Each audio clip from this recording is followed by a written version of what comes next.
Krishna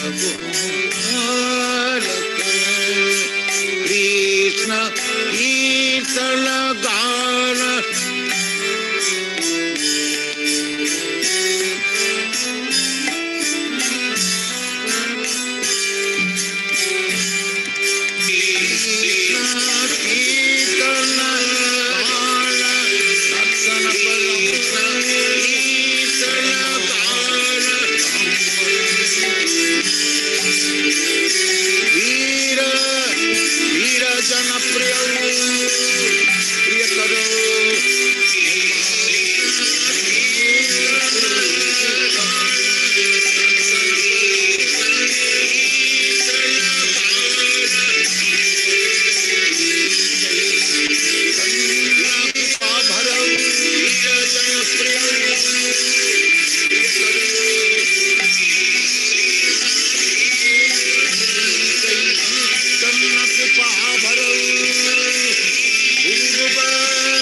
Let's have some kirtan for a little bit.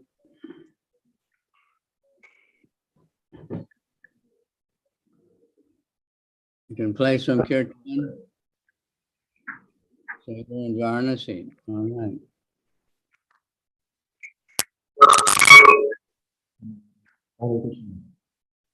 Let's have some kirtan for a little bit. Yeah. Okay, we're getting echo. You can play some kirtan. Yes, Maharaj. Sable and Varanasi. All right.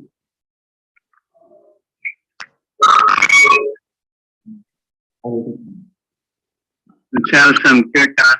Yes, Maharaj. Okay, we're getting echo. You can play some kirtan. Yes, Maharaj. Sable and Varanasi. All right.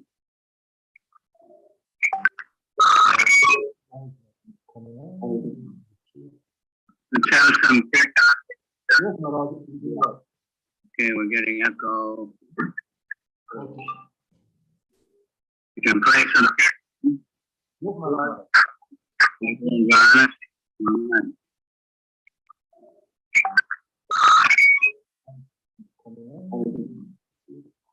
Let's have some kirtan.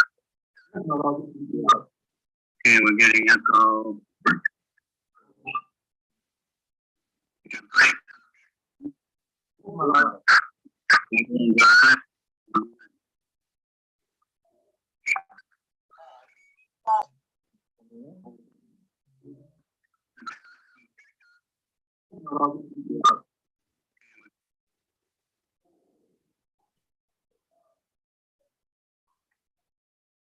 Hare Krishna. Hare Krishna.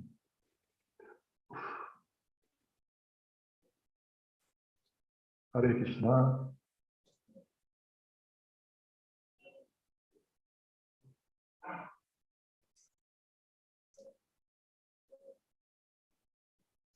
Hare Krishna. Hare Krishna. Krishna Krishna Hare Hare. Hare Ram Hare Ram. Hare Ram. Why is the music not playing, Krishna?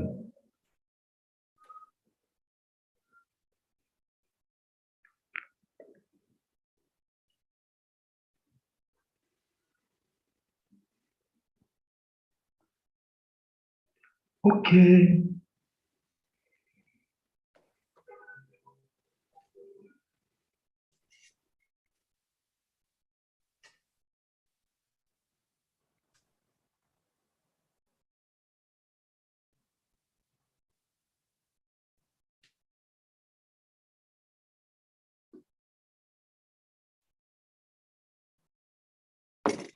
Got it working now? Yeah. Hare Krishna Maharaj, I'm having some technical issues with my audio playing. It's not coming. At least I'm not echoing. Yeah, I've stopped the echoing, but the music is not playing out. I don't know what is the challenge.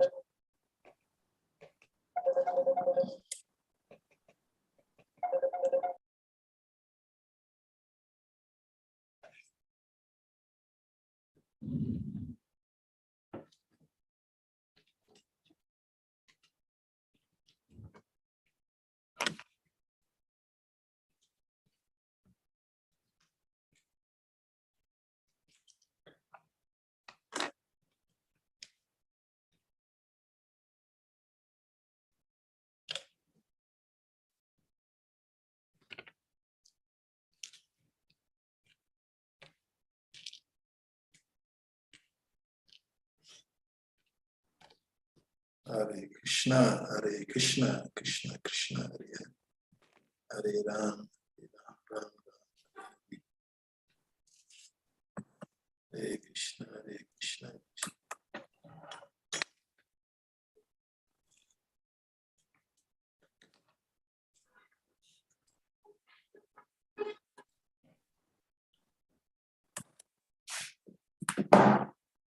Oh.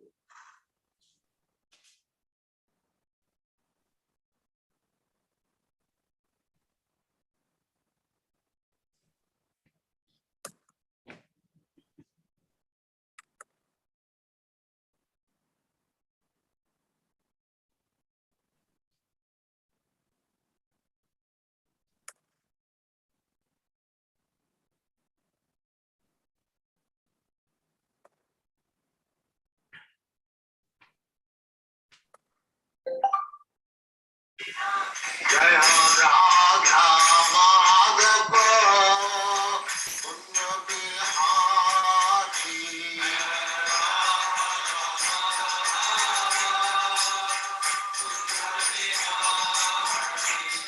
Jai Radha Madhava Punya Bihari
Radha Krishna Govinda Sam Radha Jai Vrindavan Dham Jai Jai Ganga Mai ki Jai Yamuna Mai ki Jai Swami the ki Jai all glory thank you very much.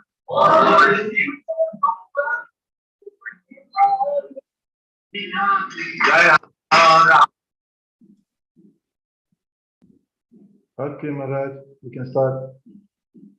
Okay.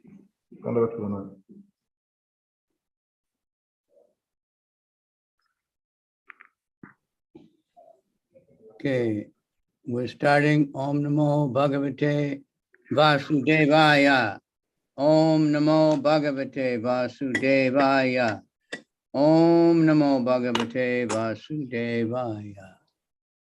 Nama Om Vishnu Padaya Krishna Prasthaya Bhutale Srimati Bhakti Vedanta Swaminiti Namane Namaste Saraswati Deve Gauravani Pracharane Nirvisesha Sunyavadi Paschatya Desa Tarane. We're starting with the second canto, chapter 1 through 5.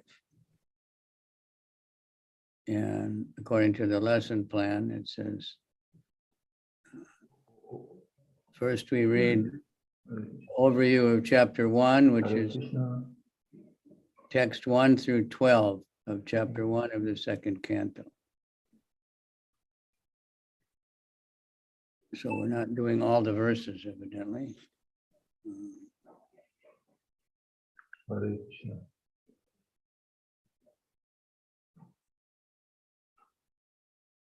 So I hope you have all this, self-study and all these things. Okay, let's go for it then. Second canto, chapter 1, verse 1. Om Namo Bhagavate Vasudevaya.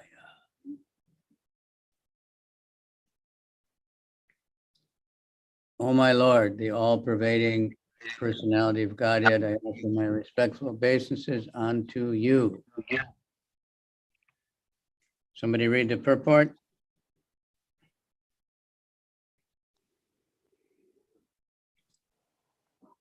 Hare Krishna Maharaj. The purpose of Vasudevaya means to Krishna, the son of Vasudeva. As by chanting the name of Krishna, Vasudeva, one can achieve all the good results of charity, austerity, and penance. So, by the chanting of this mantra, Om Namo Bhagavate Vasudevaya, it is to be understood that the author or the speaker or any one of the readers of Srimad Bhagavatam is offering respectful obeisance on the Supreme Lord Krishna, the reservoir of all pleasure. In the first canto of Srimad Bhagavatam, the principles of creation are described, and as such, the first canto can be called creation. Similarly, in the second canto, the post-creation cosmic manifestation is described. The different planetary systems are described in the second canto as different parts of the universal body of the Lord. For this reason, the second canto can be called the cosmic manifestation. There are 10 chapters in the second canto, and in these 10 chapters, the purpose, Srimad Bhagavatam, and the different symptoms of this purpose are narrated. In the first chapter, the glories of chanting are described, and the process of meditation on the universal form of the Lord by the neophyte devotee is hinted. In the first verse, Sukadeva Goswami replied to the questions of Maharaj Parikshit, who asked him about one's duty at the point of his death. Maharaj Parikshit was glad to receive Sukadeva Goswami, and he was proud of being the descendant of Arjuna, the intimate friend of Krishna. Personally, he was very humble, meek, but he expressed his gladness that Krishna was very kind to the sons of Pandu or his grandfathers, especially his own grandfather. I'll tell you how it happened.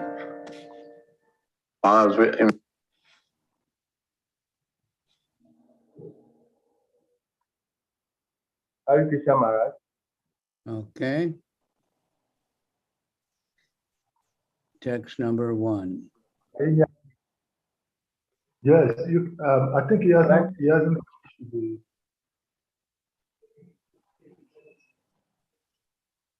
You said what? You finished that introductory one? Text number 1. Can I continue with the reading? He hasn't finished with the reading, Maharaj. Okay, finish it. So, Madhavan, go ahead and finish it. Okay. The honest friend of Krishna. Personally, he was very humble, meek, but expressed gladness that Lord Krishna was kind to him because of Pandu. Or his counsel, I think I read that. I tried to remember. And because Lord Krishna is always pleased with his family, therefore, at the badge of Mara Parish's death, Sukadeva Swami was sent to help him in the process of self-realization. Mara Parishit was a devotee of Lord Krishna from his childhood. So he had natural affection for Krishna. And Sukadeva Goswami could understand his devotion to Lord Krishna. Therefore, he welcomed the questions about his duty.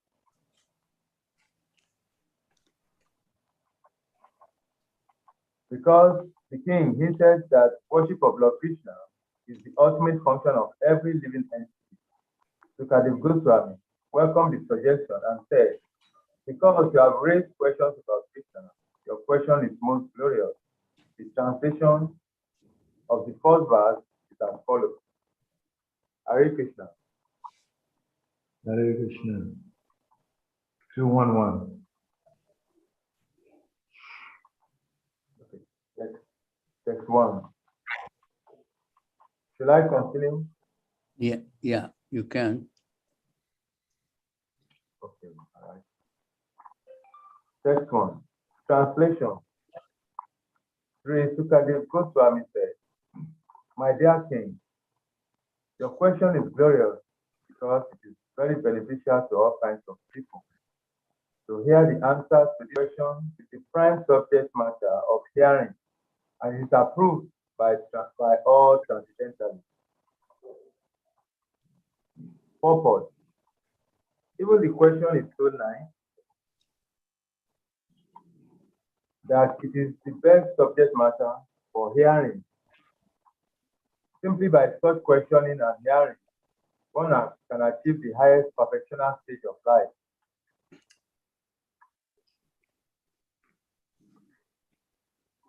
Because Lord Krishna is the original Supreme Person, any question about him is original and perfect. Lord Sri Chaitanya Mahaprabhu said that the highest perfection of life is to achieve transcendental loving service of Krishna. Because questions and answers about Krishna elevate one to that transcendental position, the questions of Mara Parishi about Christian philosophy are greatly glorified.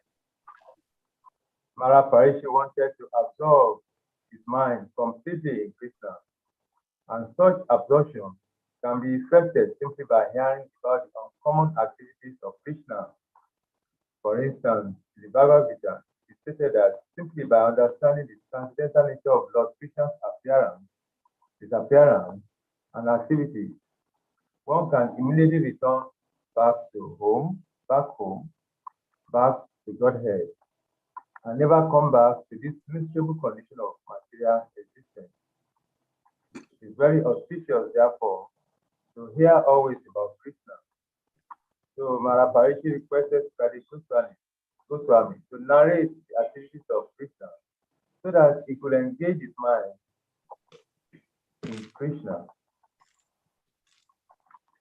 The activities of Krishna are non-different from himself. As long as one is engaged in hearing such transcendental activities of Krishna, he remains aloof from the conditional life of material existence.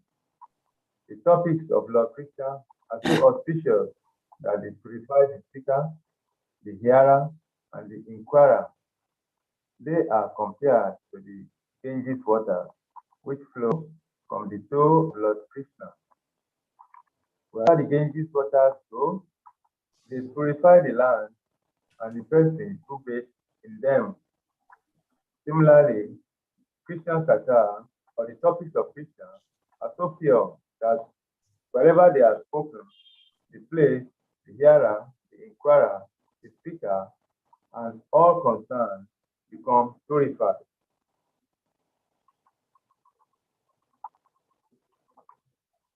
Text.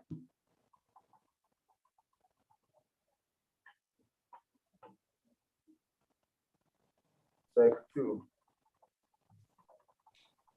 Now, wait a minute.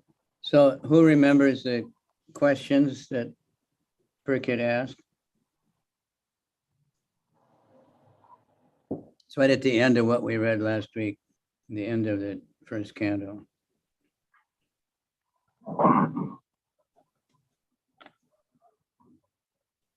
And it's kind of restated in the purport here.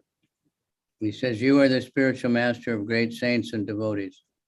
I'm therefore begging you to show the way of perfection for all persons, especially for one who is about to die." Then he says, "Please let me know what a man should hear, chant, remember, and worship, and also what he should not do. Please explain all this to me."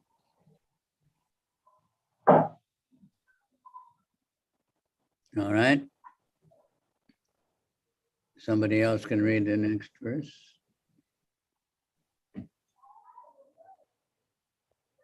Text 2. I can read, Maharaj.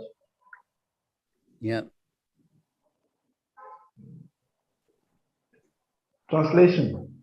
Those persons who are materially engrossed, being blind to the knowledge of ultimate truth, have many subject matters for hearing in the human society, O Emperor. In the revealed scriptures, there are two nomenclatures for the householder's life. One is Grihastha, the other is Griyamedi. The Grihasthas are those who live together with wife and children, but live transcendentally for the ultimate truth. The Griyamedis, however, are those who live only for the benefit of the family members, extended or centralized, and thus are envious of others. The word may be indicate jealousy of others. The Griyamedis, being interested in family affairs only, are certainly envious of others. Therefore, one Griyamedi is not on good terms with another Griyamedi. And in the extended form, one community, society, or nation is not on good terms with another counterpart of selfish interest. In the age of Kali, all the householders are jealous of one another because of the ultimate truth. They have many subject matters for hearing: political, scientific, social, economic, and so on. But due to a false fund of knowledge, we set aside the questions of the ultimate miseries of life, namely miseries of birth, death, old age, and disease. Factually, the human life is meant for making an ultimate solution to birth, death, old age, and disease. But the Griyamedis, being illusioned by the material nature, forget everything about self-realization. The ultimate solution to the problems of life is to go back home, back to God. And thus, as stated in Bhagavad Gita 8:16, the miseries of material existence, birth, death, old age, and disease are removed. The process of going back home, back to God is to hear about the Supreme Lord and His name, form, attribute, pastimes, paraphernalia, and variegated. Foolish people do not know this. They want to hear something about the name, form, etc. of everything temporary, and they do not know how to utilize this propensity of hearing for the ultimate good. Misguided as they are, they also create some false literatures about the name, form, attributes, etc. of the ultimate truth. One should not therefore become a we and maybe simply to exist or envy others. One should become a real householder in terms of the scriptural injunctions. Hare Krishna. Should I continue, my Lord? Yeah. So this Grihamedi, there's two kinds of householders. Try to remember that. You don't want to be a Grihamedi.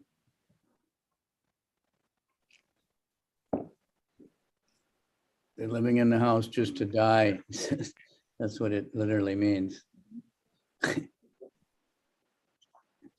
So, because they're just using it all for sense gratification. The family, the wife, everything they have is for sense gratification. The Grihastha also has a house. He's also working, he also has children, but he's offering everything to Krishna. The goal is to come to Krishna. Complete opposite. Okay, this is a famous verse Prabhupada mentions many times. Nidraya riyate naktam.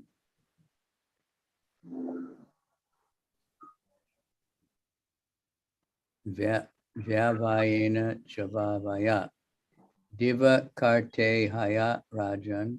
Kutumba varanename. That last one means maintaining family members. Kutumba varanename. The lifetime of such an envious householder is passed at night, either sleeping or in sex, and in the daytime, either in making money or maintaining family members. Purport.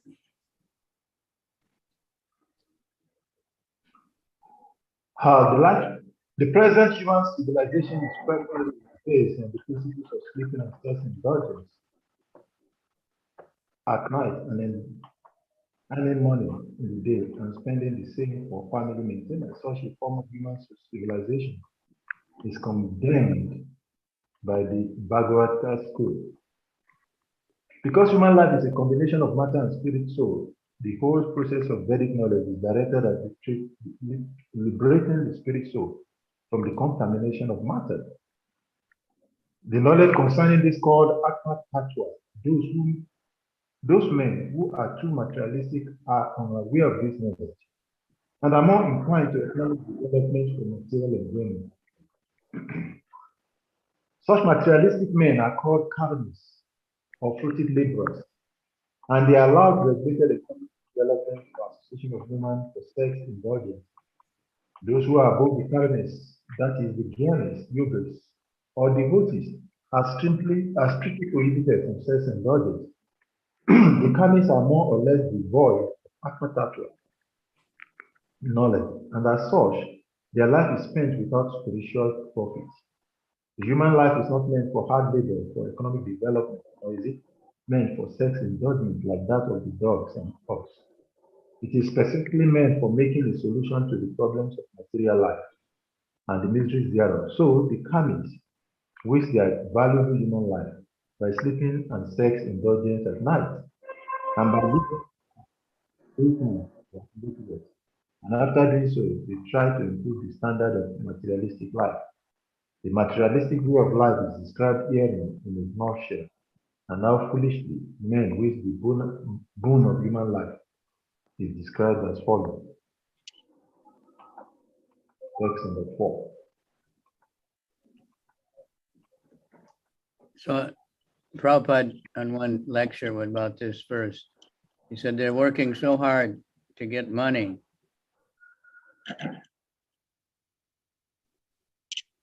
But they cannot keep their money. They must go shopping. So I'm sure, well, I've seen it in our society. Devotees are working, but they never have any money. But they're always buying new things and, not saving money, and because they're bewildered by conditioning. Devotees learn how to live simply for Krishna's pleasure. And when they're earning money, they're thinking, what can I offer to Krishna? All right. So that was number 3. You want to go to number 4? Yes, number 4. Translation. Someone else? Okay. Jyoti Sharu, who is there today?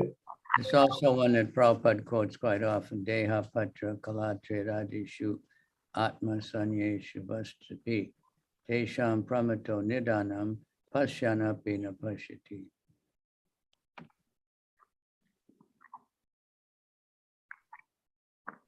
Persons Sharu. Atma Tattva do not inquire about the problems of life, being too attached to the fallible soldiers like the body, children, and wife.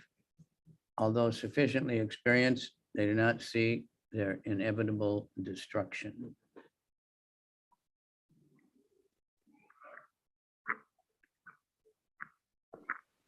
Hare Krishna, Prabhu. Yes, okay. Purport. This material world is called the world of death. Every living being, beginning from Brahman, whose duration of life is some thousands of millions of years, down to the giants who live for a few seconds only, is struggling for existence. Therefore, this life is a sort of fight with material nature, which imposes death upon all.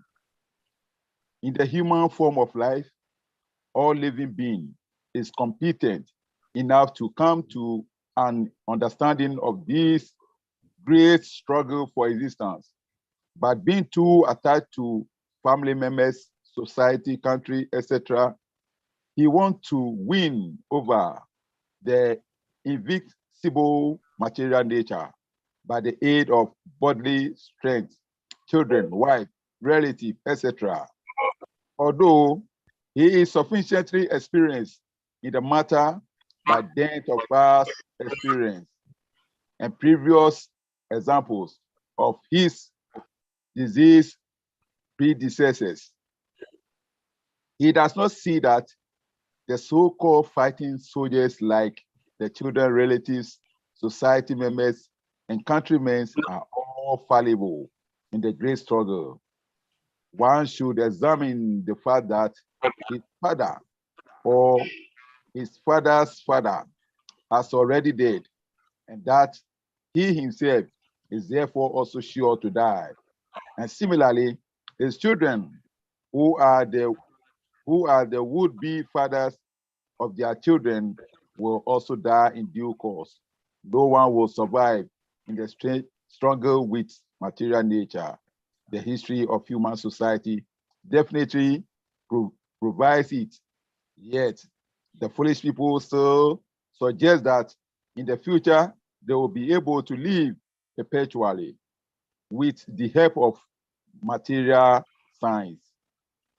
This poor fund of knowledge exhibited by human society is certainly misleading, and it is all due to ignoring the constitution of the living soul. This material world exists only as a dream due to our attachment to it. Otherwise, the living soul is always different from the material nature.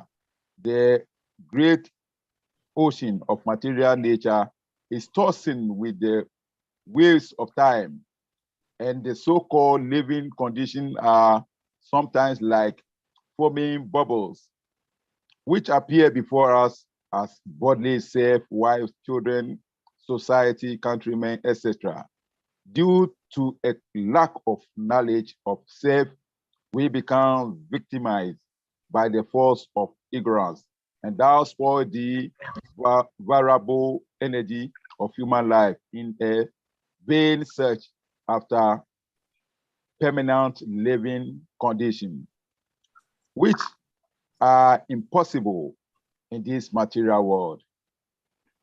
Our friends, relatives, so-called wives and children are not only fallible, but also bewildered by the outward grammar of material existence.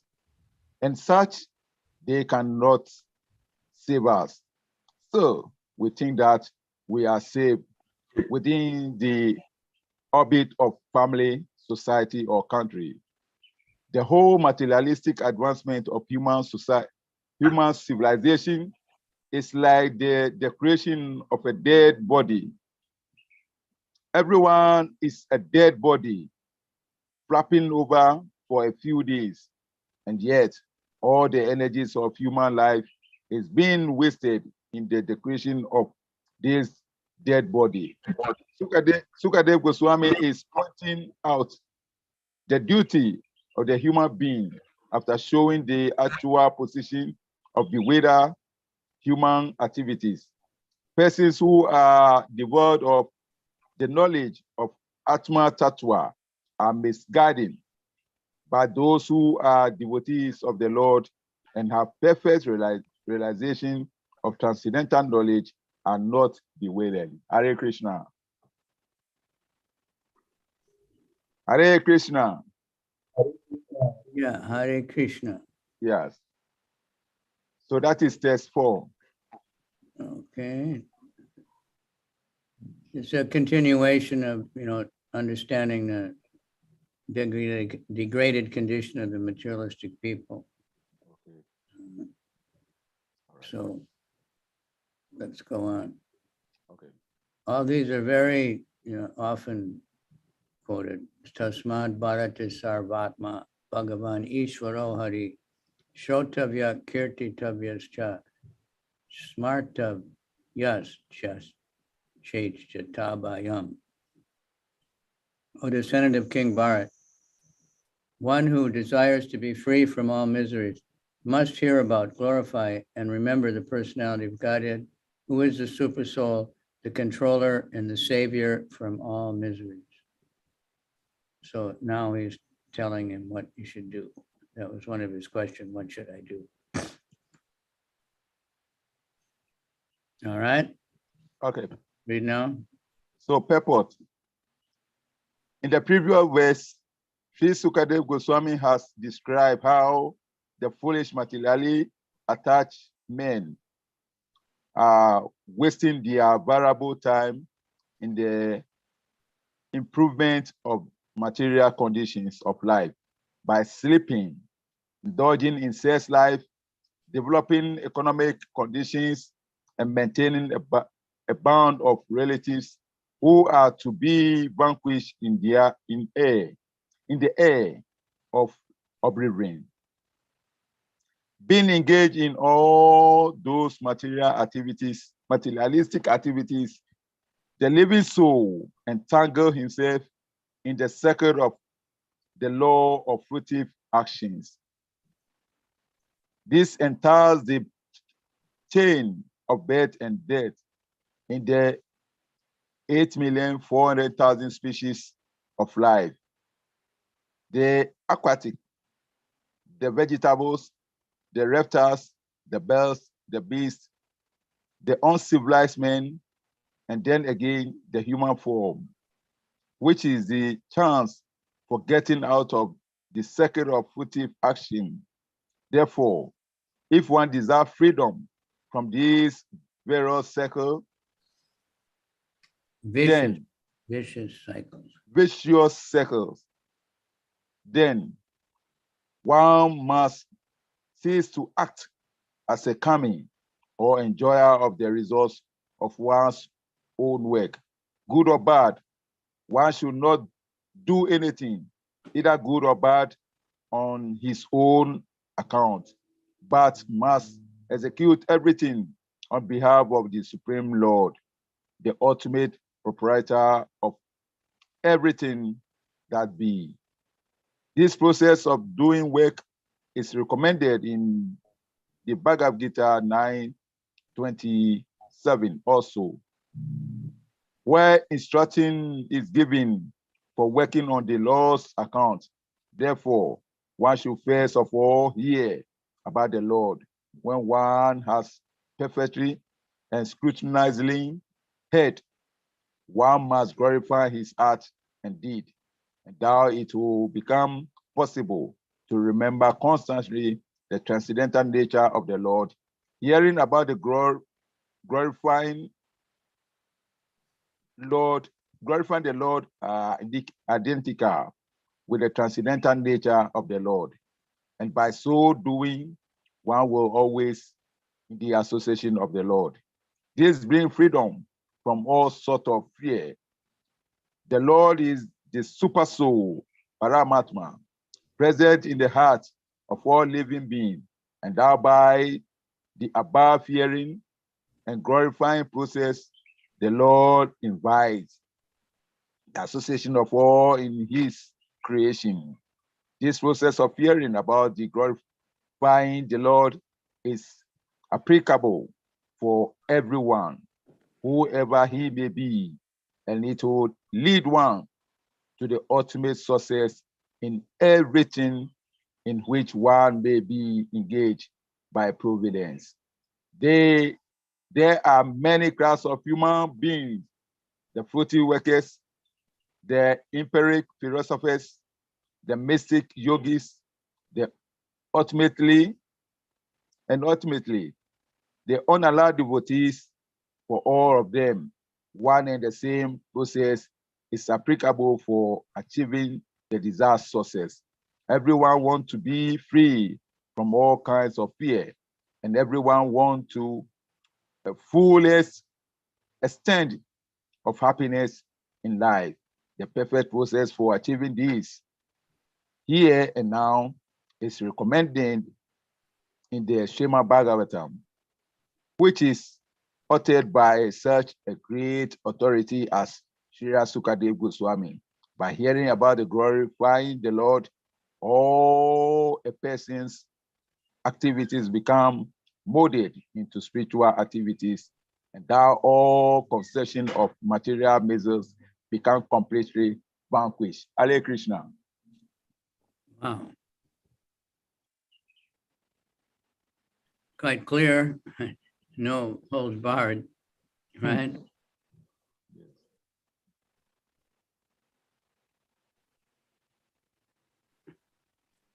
Okay, now, so the lesson's supposed to go through that verse. And then we go to verse number 18.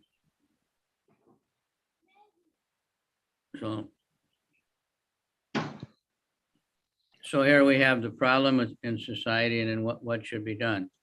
So what should be done for everybody? You just read.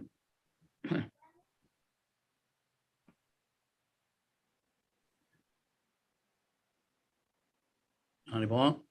Haribo.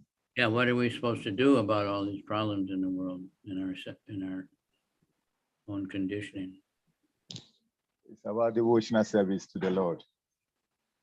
And what is that? But what is stressed here? What service? What we just read, what again and again, it said the same thing in a few verses. To glorify the Lord. Yeah. There are 9 processes of devotional service. So it's stressing on the first one. Yeah. What is that? By hearing, chanting, remembering, glorifying the Lord.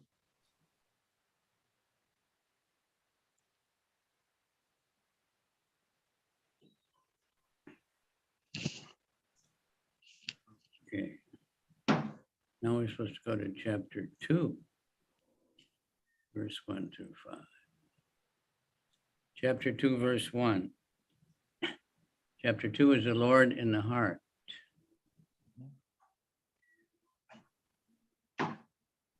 Sukadev Goswami said, Evam Pura Dharanayatma Yonir Nastam Smritir Prachavaruja Tu Stat Tata Sasarjedam Amoga Dristir Yatapayat Prag Vyavasaya Buddhi. Okay, we'll read the translation.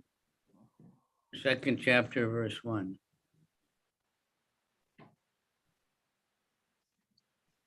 Second chapter, text 2:1:1.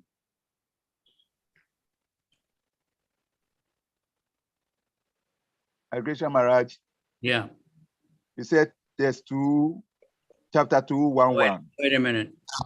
I got it wrong. We're still on chapter 1 and we're supposed to keep going to verse 12. Okay, back. Chapter 1,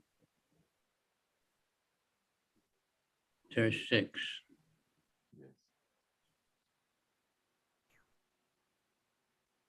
The translation. Hare Krishna Maharaj, shall I go on? Yeah, somebody else. Okay. Hare Krishna Maharaj, can I read? Yes, please.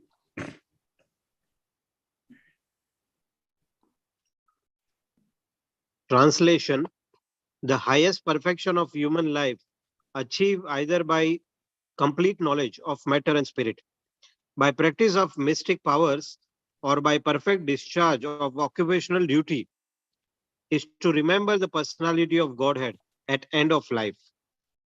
Purport: Narayana is a transcendental personality of Godhead beyond the material creation. Everything that is created, sustained, and at the end annihilated is within the compass of the Mahatattva, material principle, and is known as material world. The existence of Narayana or the personality of Godhead is not within the jurisdiction of this Mahatattva. And as such, the name, form, attribute, etc. of Narayana are beyond the jurisdiction of the material world. By the speculation of empiric philosophy, which discern matter from spirit, or by cultivation of mystic powers, which ultimately helps the performer to reach any planet of the universe or beyond the universe, or by discharge of religious duties, one can achieve the highest perfection, provided one is able to reach the stage of Narayana Smriti, or constant remembrance of the personality of Godhead. This is possible only by the association of pure devotee, who can give a finished touch to the transcendental activity of all gnanis, yogis, or karmis. In terms of prescribed duties defined in the scriptures, there are many historical instances of the achievement of spiritual perfection, such as that of Sanakadi rishis or the 9 celebrated Yogendras, who attain perfection only after being situated in the devotional service of the Lord.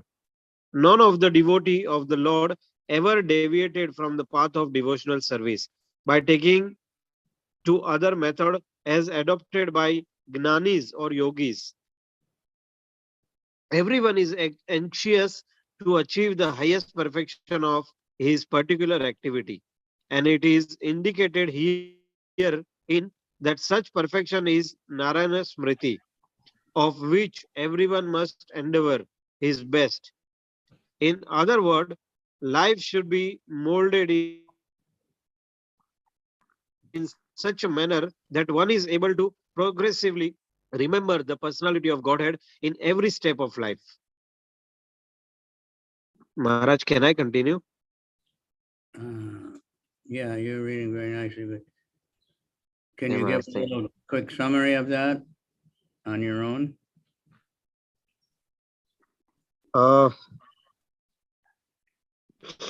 Matters.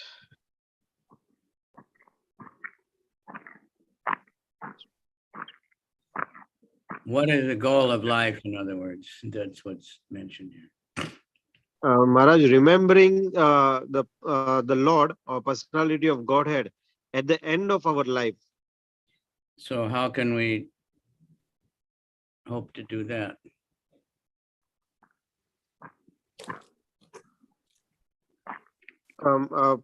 By practicing always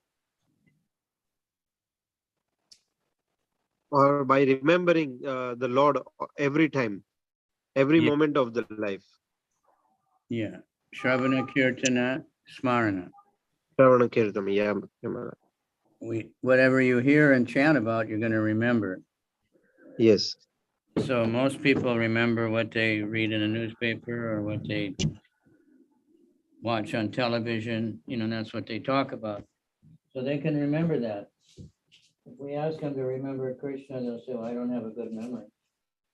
We try to remember Krishna because our memory is cluttered up with too many things.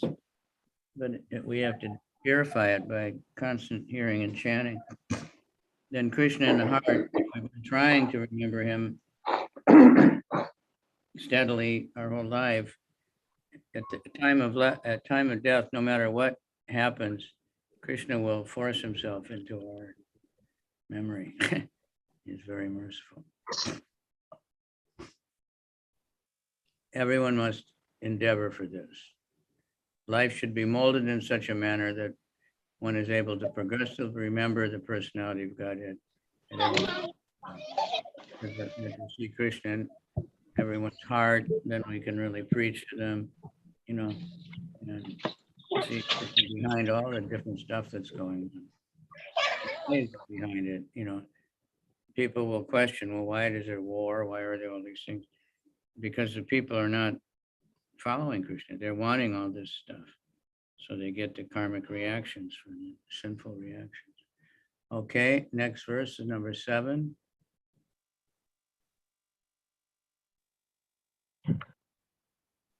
Translation: O King Parikshit, mainly, sorry Maharaj. Yeah, go ahead. O King Parikshit, mainly the topmost transcendentalists who are above the regulative principle and restriction take pleasure in describing the glories of the Lord. Purport: the topmost transcendentalist is a liberated soul and is therefore not within a purview of the regulative principle. A neophyte who is intended to be promoted to the spiritual plane is guided by the spiritual master under the regulative principles. He may be compared to the patient who is treated by various restrictions under medical jurisdictions. Generally, liberated soul also take pleasure in describing the transcendental activities. As mentioned above, since Narayana, Hari, the personality of Godhead, is beyond the material creation, his form and attributes are not material. The topmost transcendentalist or the liberated soul realize him by advanced experience of the transcendental knowledge, and therefore they take pleasure in the discussion of transcendental qualities of the Lord's pastime. In the Bhagavad Gita 4.9, the personality of Godhead declares that his appearance and activities are all divyam or transcendental. The common man who is under the spell of material energy take it for granted that the Lord is like one of us, and therefore he refused to accept the transcendental nature of the Lord, form, name, etc. The topmost transcendentalist is not interested in anything material, and he is taking interest in the matter of the Lord's activities is definite proof that the Lord is not like one of us in the material world. In the Vedic literature also, it is confirmed that the Supreme Lord is one, but that he is engaged in his transcendental pastime in the company of his unalloyed devotee, and simultaneously he is present as the super soul, an expansion of Baladeva in the heart of the living entities. Therefore, the highest perfection of the transcendental realization is to take pleasure in hearing and describing the transcendental qualities of the Lord and not in merging into his impersonal Brahman existence, for which the impersonalist monist aspires. Real transcendental pleasure is realized in the glorification of the transcendental Lord, and not in the feeling of being situated in his impersonal feature. But there are also others who are not the topmost transcendentalists, but are in the lower status, and who do not take pleasure in the describing the transcendental activities of the Lord. Rather, they discuss such activities of the Lord formerly with the aim of merging into his existence. Hare Krishna Maharaj. Yeah.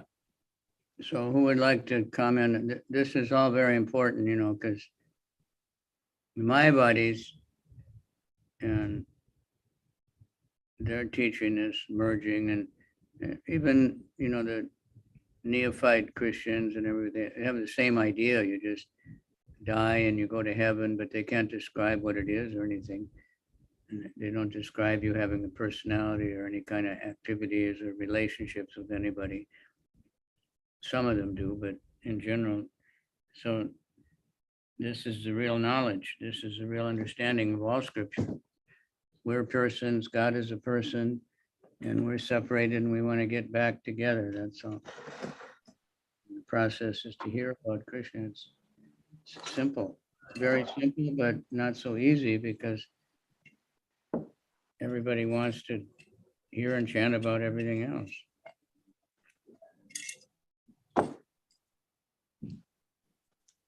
Okay. Hare Krishna Maharaj. Hare Krishna Maharaj. Yeah. Is somebody aspiring to go to the heavenly planet? It's the same with somebody trying to merge into the personal Brahman. Not exactly the same, but it's kind of the same. When they're trying to merge into Brahman, they're just trying, mainly because they're suffering, they want to get out of the suffering. Okay. And they want to go to heaven, you want to enjoy more, that's all.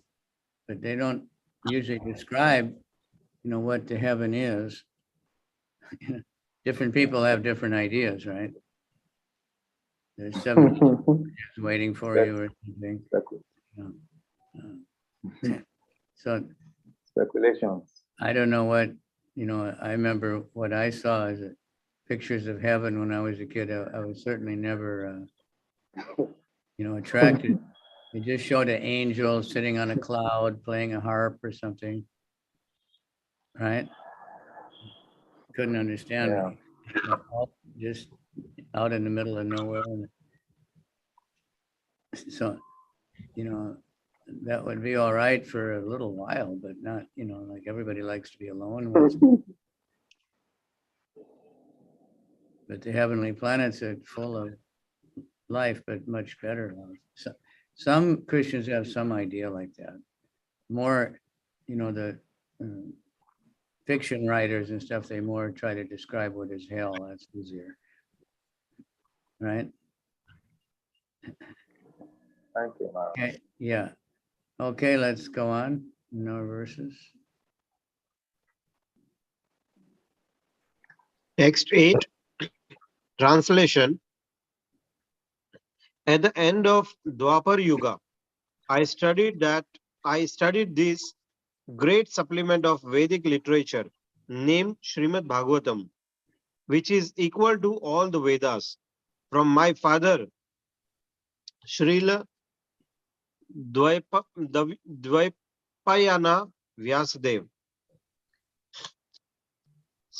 Purport: the statement made by Srila Shukadev Goswami that the topmost transcendentalist, who is beyond the jurisdiction of regulation and restrictions, mainly takes to the task of hearing about and glorifying the personality of Godhead, is verified by his personal example.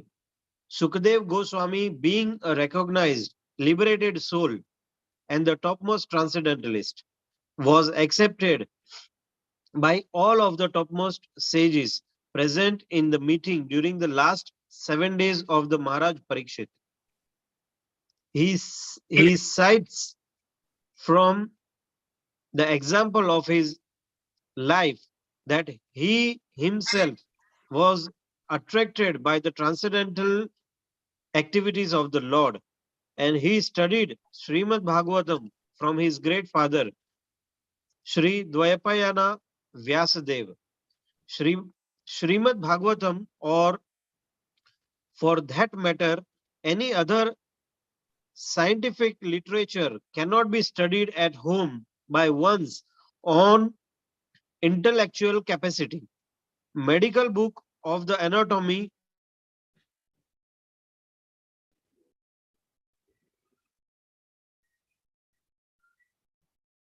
or a physio can find medical practice such books at home. One has to admit to the medical college and study the books under the guidance of learned professors. Similarly, Srimad Bhagavatam, the postgraduate study of the science of Godhead, can only be learned by the studying it at the feet of a realized soul like a Sril Vyasadeva. Although Sukadeva Goswami was a liberated soul from the very day of his birth, he still had to take lesson from Srimad Bhagavatam from his great father Vyasadeva, who complied the Srimad Bhagavatam under the instruction of another great soul, Sri Narad Muni. Lord Chaitanya Mahaprabhu instructed a learned Brahmana to study Srimad Bhagavatam from a personal Bhagavat. Srimad Bhagavatam is based on the transcendental name, form, attribute, pastimes, entourage, and vegetateness of the Supreme Person, and it is spoken by the incarnation of personality of Godhead. Srila Vyasadeva pastime of the Lord are executed in cooperation with his pure devotee, and consequently historical incidents are mentioned in this great literature because they are related to Krishna. It is called Brahma Samitam because it is the sound representative of Lord Krishna. Like the Bhagavad Gita is sound incarnation of the Lord because it is spoken by the Supreme Lord. And Srimad Bhagavatam is a sound representative of the Lord because it was spoken by the incarnation of the Lord about the activities of the Lord. As stated in the beginning of this book, it is the essence of the Vedic desire tree and the natural commentation on the Brahma Sutras, the topmost philosophical thesis on the subject matter of Brahman. Vyasadeva appeared at the end of Dwapar Yuga as a son of Satyavati, and therefore the word Dwapara Adu, or the beginning of the Dwapar Yuga, in this context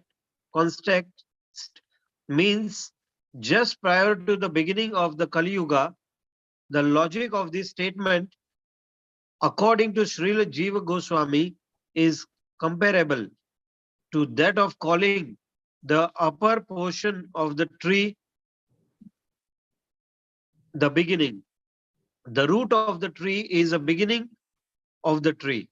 But in common knowledge, the upper portion of the tree is first seen. In that way, the end of the tree is accepted as its beginning. Hare Krishna Maharaj. So much nectar here, but you can see how Prabhupada was really putting out. So these first and second cantos is lotus feet of the Lord. So we want to get a firm grip on the lotus feet. Then we can move up and understand the rest of Bhagavatam. So Sukadev heard from his father first. I think he even heard in the womb, then heard again, and he heard it from a few other places also. So he was the most learned.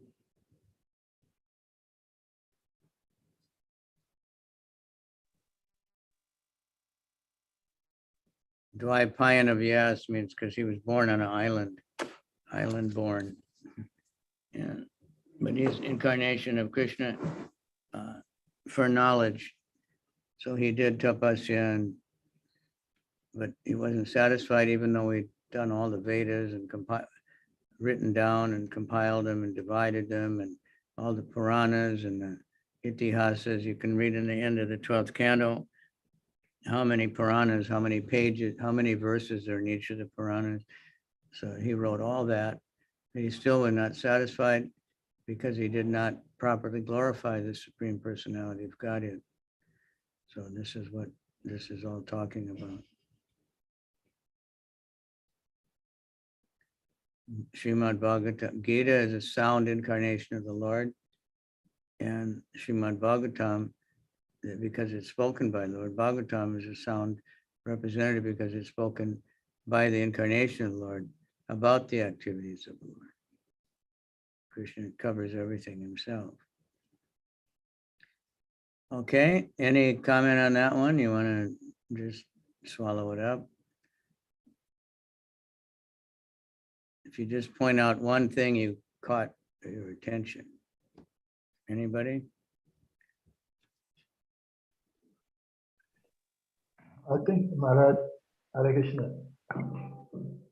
Yeah. Listening to the purport, I just feel Srimad Bhagavatam is just very satisfying to the heart to hear. You just feel satisfied hearing the purpose of it, because it's like you know something in the past, but you've forgotten, and then all of a sudden you just open up to it, and then you just feel satisfied. And that's the way I'm feeling, because you can't question anything that Prabhupada said in the purpose, because they're so elucidating. That's the way I'm feeling too. Okay, very good. All right, so let's read another verse. Because just by hearing this, but hearing and chanting, when we hear it and we chant, that's why we encourage everyone to preach. We want to because when you teach something, you learn it. So just telling people about the Bhagavatam or whatever you read, repeating it, then it helps you to understand it and remember it.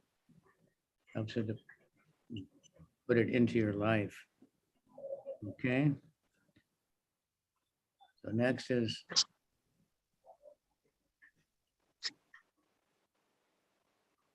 text number 9. So Text number 9. His life experience. One of the questions they put in the Translation. Oh, Saintly King. why is Sukadev telling his life experience? Okay. So think about that while you're hearing this.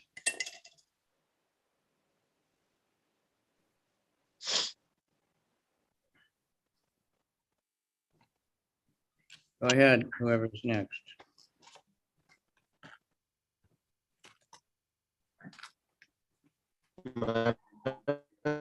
Can I read? Yes. Okay, Maharaj. Translation. O Saintly King, I was certainly situated perfectly in transcendence, yet I was still attracted by the delineation of the pastime of the Lord, who is described by the enlightened verses. Purport. The absolute truth is realized at the first instance as the impersonal Brahman by philosophical speculation, and later as a super soul by further progress of the transcendental knowledge. But if by the grace of the Lord an impersonalist is enlightened by the superior statements of Srimad Bhagavatam, he is also converted into transcendental devotee of the personality of Godhead. With a poor fund of knowledge, we cannot adjust to the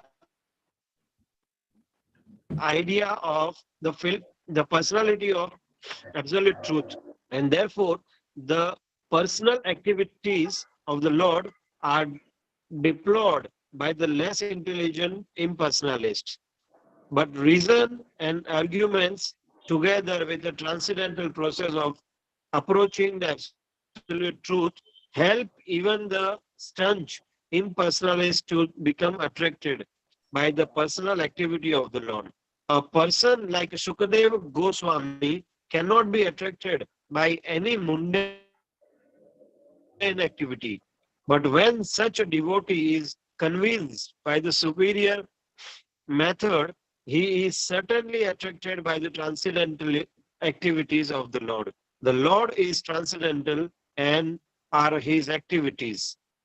He is neither inactive nor impersonal.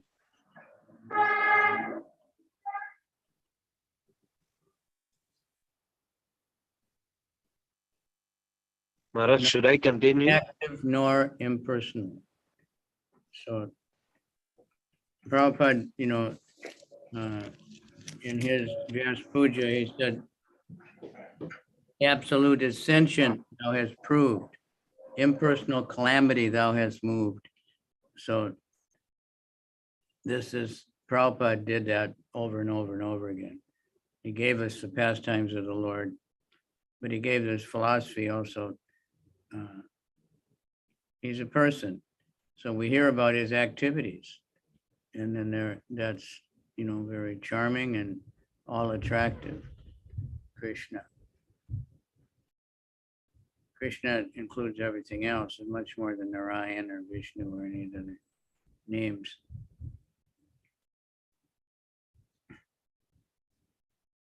So Sukadeva Goswami would not be interested in any mundane topics, but he's fascinated by hearing the topics of Krishna.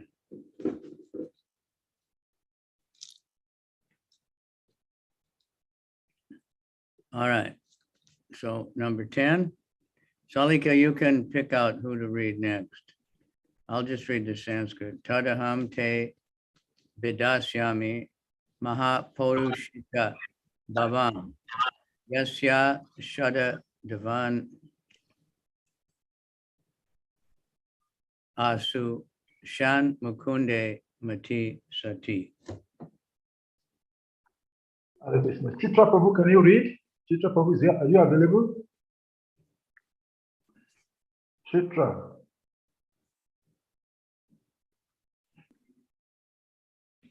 If he's not there, Sometimes they have trouble to get on microphone unmuted or something.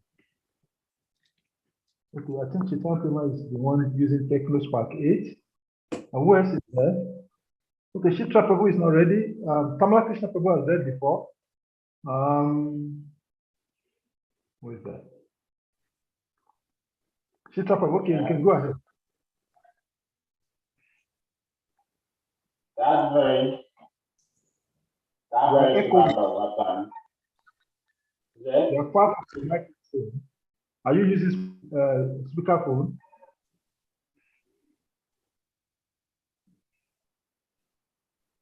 Again. Go ahead.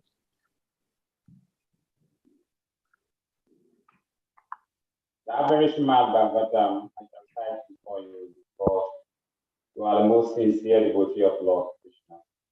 One who gives full attention and respect to hearing Srimad Bhagavatam as his complete faith in the Supreme Lord, the giver of salvation.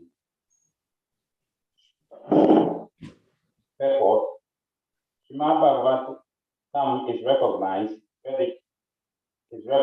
Vedic wisdom. The system of receiving Vedic knowledge is called Avaroha Panta, or the process of receiving transcendental knowledge through bona fide disciplic succession. For advancement of material knowledge, there is a need for personal ability and researching aptitude. But in the case of spiritual knowledge, all progress depends more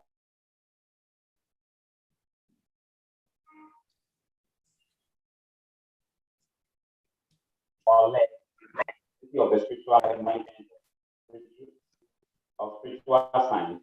The process should not, however, be misunderstood. It's something like magical feat, whereby the spiritual master acts like a magician and injects spiritual knowledge into the disciple, as if surcharging him with an electrical current. The bona fide spiritual master reasonably explains everything to the disciple on the authorities of the Vedic wisdom. The disciple can receive such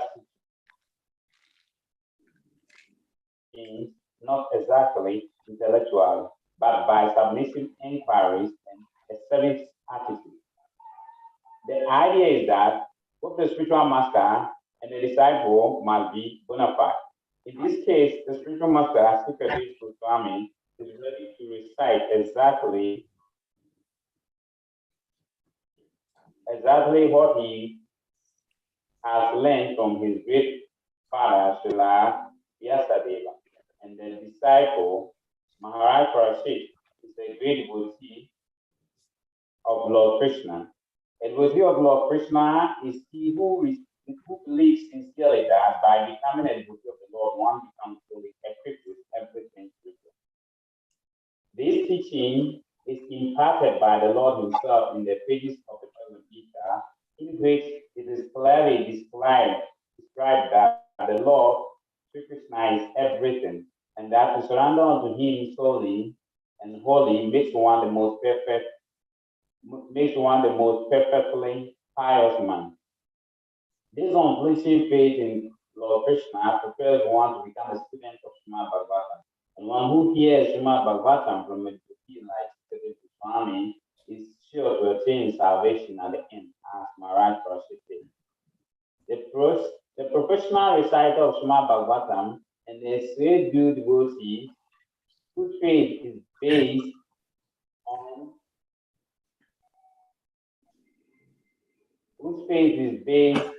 on one's week's hearing are different from Sukadeva Goswami and Maharaj. Vyasadeva explains Srimad Bhagavatam to Sukadeva Goswami from the very beginning of the Janmadi Asya Ved. And so Sukadeva Goswami also explains it to the king. Lord Krishna is described as the Mahapurusha in the Srimad Bhagavatam, and to 11 in his devotional feature as Lord Sri Chaitanya Mahaprabhu. Sri Chaitanya Mahaprabhu is Lord Krishna himself in his devotional attitude. Descended to the earth to bestow special favors upon the fallen souls of this age of power. There are two verses particularly suitable to offer a prayer to this Mahaprabhu himself, Lord Krishna. Yeyam sada paripavadina abhistasam yata padam shiva drinki no samsari betaiti ham paranata bhagavi otam vande mahapurusha te saranaravinda tattva sudutyaja suristi Rajya Lakshmi Damisa Arya Bhatasya Yam Agat Ayam Maya Daite Anbadvan Bande Mahapurusha Te Taranarati Bhagavatam 11 by 33 to 34. In other words, Purusha means the enjoyer, and Mahapurusha means the supreme enjoyer, or the supreme personality of Godhead, Sri Krishna. One who deserves to approach the supreme Lord Sri Krishna is called the Mahapurusika. Anyone who hears Srimad Bhagavatam attentively from its bona fide reciter is sure to become a sincere devotee of the Lord, who is able to award liberation. There was none so attentive as Maharaj Parashit in the matter of hearing Srimad Bhagavatam, and there was none so qualified as Sukadeva Goswami to recite the text of Srimad Bhagavatam. Therefore, anyone who follows in the footsteps of either the ideal reciter or the ideal hearer. Sukadev Goswami and Maharaj Rashid, respectively, will undoubtedly attain salvation like them. Maharaj Rashid attains salvation by hearing only, and Sukadev Goswami attains salvation only by reciting.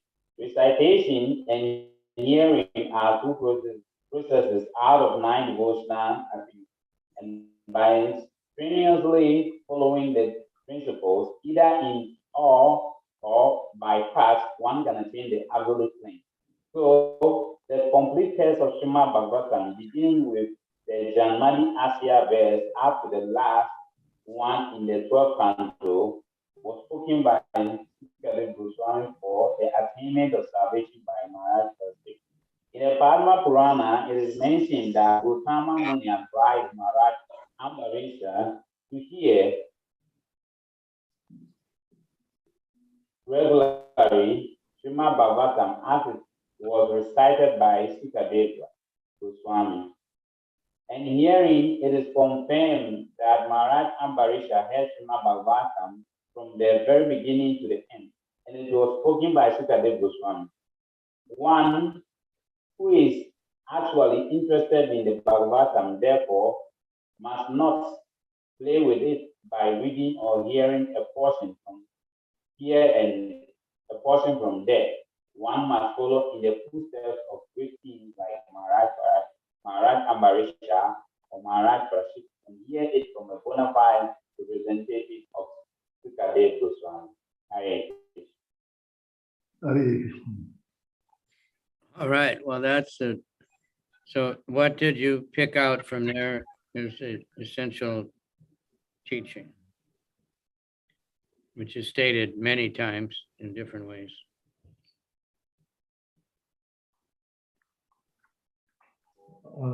I think Prabhupada is emphasizing the need to hear from a bona fide representative of the Lord.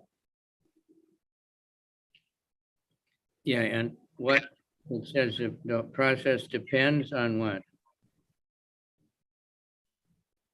Yeah.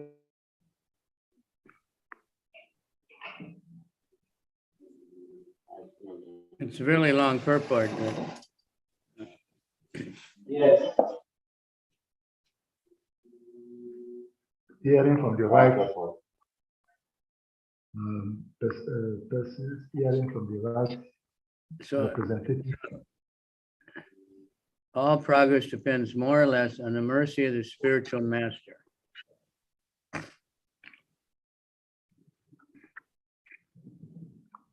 The spiritual master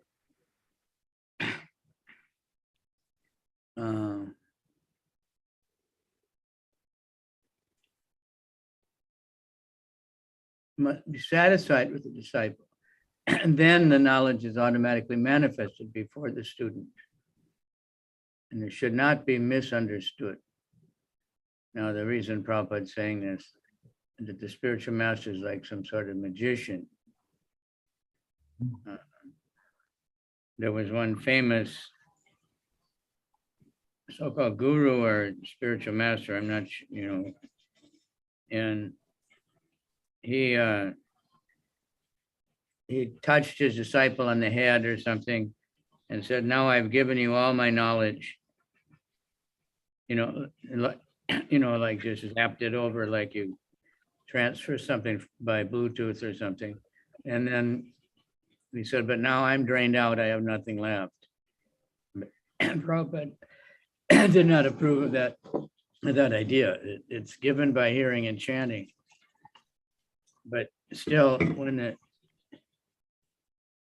the guru sees the disciple is sincere to hear and not challenging, he blesses him, and then he asks Krishna to bless him. Okay, you got it? It's very clear there. It's a very good sentence to remember. Now we should be submissive. Both the spiritual master and the disciple must be qualified.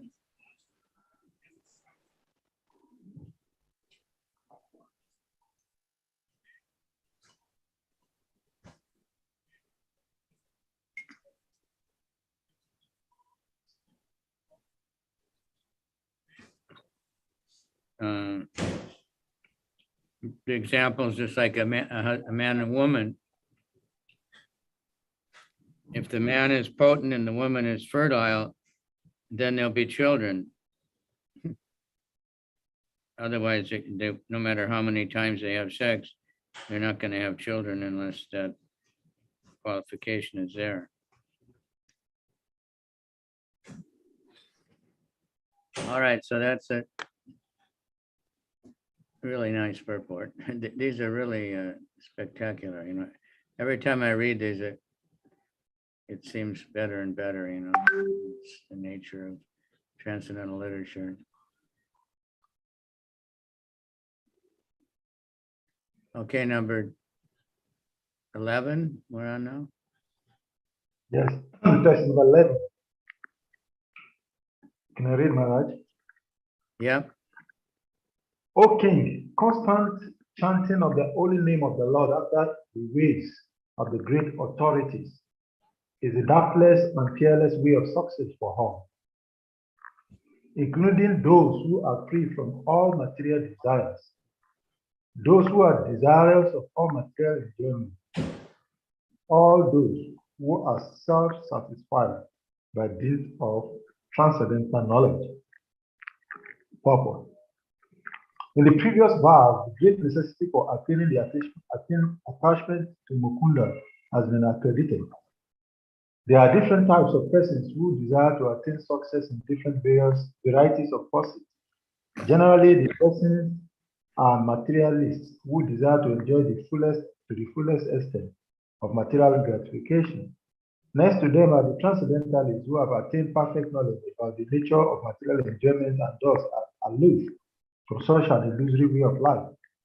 More or less, they are satisfied in themselves by self-realization. Above them are the devotees of the Lord, who neither aspire to enjoy the material world nor desire to get out of it. They are after the satisfaction of the Lord, Sri Krishna. In other words, the devotees of the Lord do not want anything on their personal account. If the Lord desires, the devotees can accept all sorts of material facilities. And if the Lord does not desire this, the devotees can leave aside all sorts of facilities, even up to the limit of salvation. Nor are they self-satisfied because they want the satisfaction of the Lord only. In this verse, Sri Sukadev Goswami recommends the transcendental chanting of the holy name of the Lord by offenseless chanting and hearing of the holy name of the Lord. One becomes acquainted with the transcendental form of the Lord, and then with the attributes of the Lord, and then with the transcendental nature of his pastime, etc. Here, it is mentioned that one should constantly chant the holy name of the Lord after hearing its authorities. This means that hearing from the authorities is the first essential. Hearing of the holy name gradually promotes one to the stage of hearing about his form, his attributes, his pastimes, and so on. And thus, the necessity of chanting of his own glories develops sincerely or successively. This process is recommended not only for the successful execution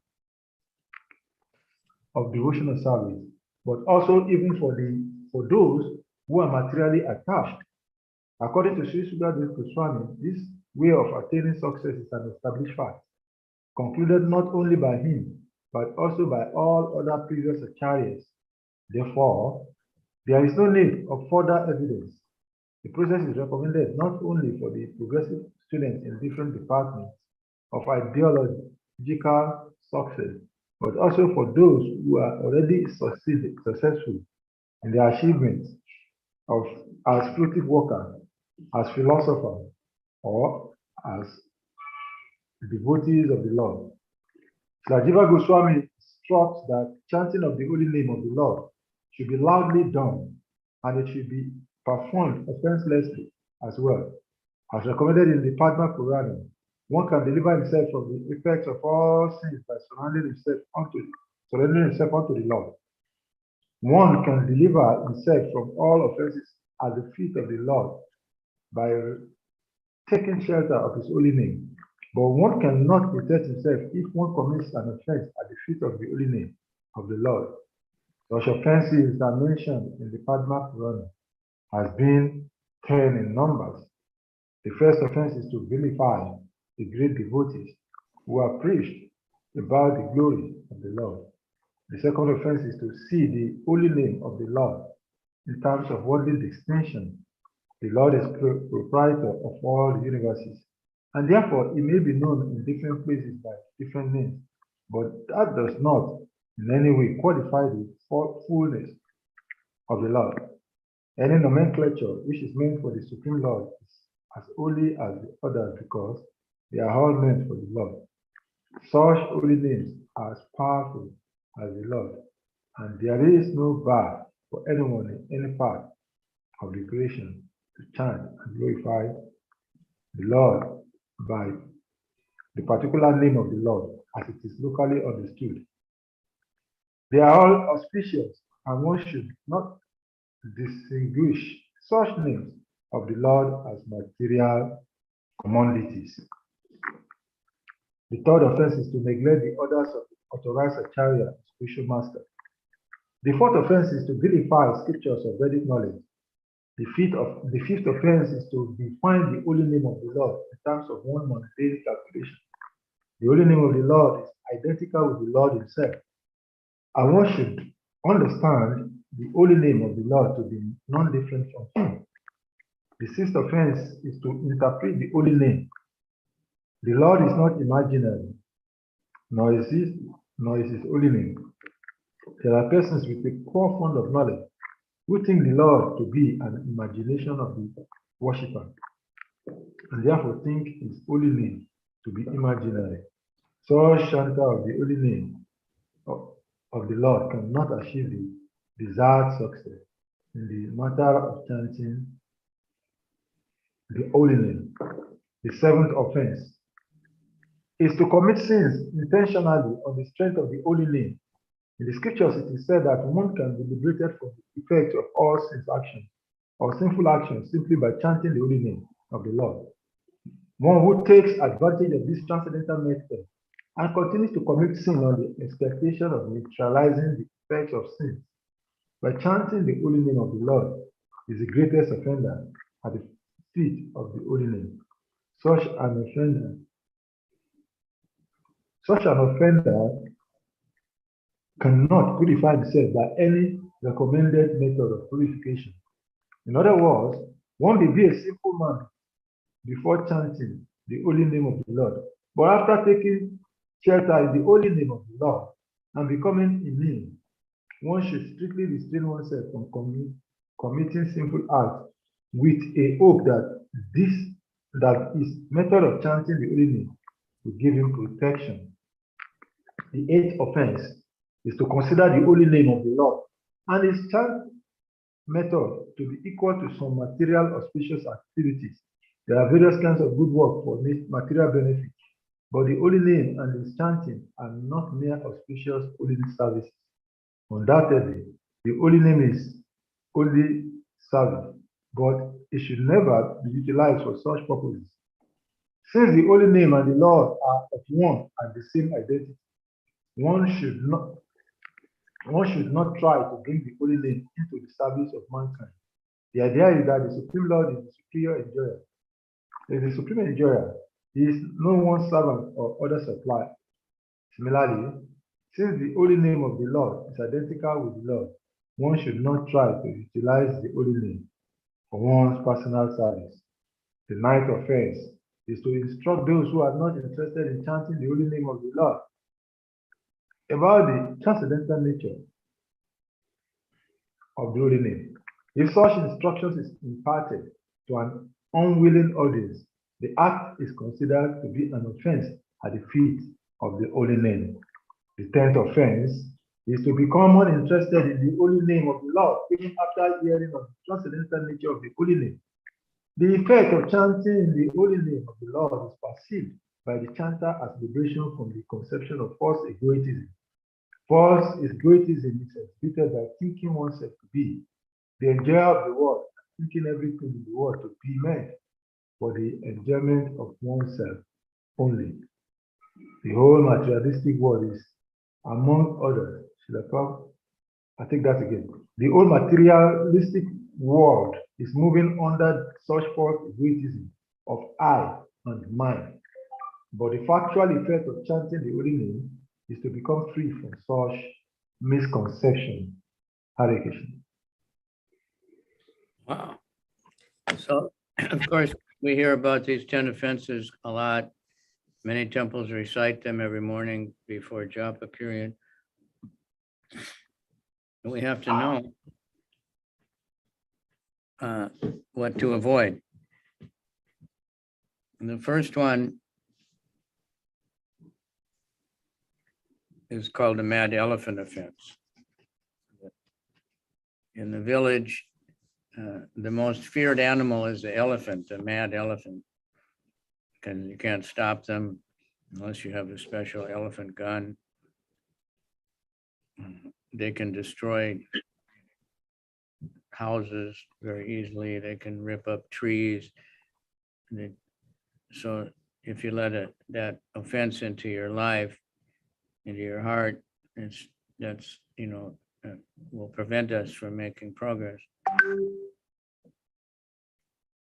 So I get that a lot, like devotees ask question, well, what about when I see other senior devotees, they're not acting properly, they're making offense, they're doing this, they're doing that, and we might be thinking, well, I'm really, above all this to note how everyone else is offensive. But in that way, I'm being very offensive. So we have to be very careful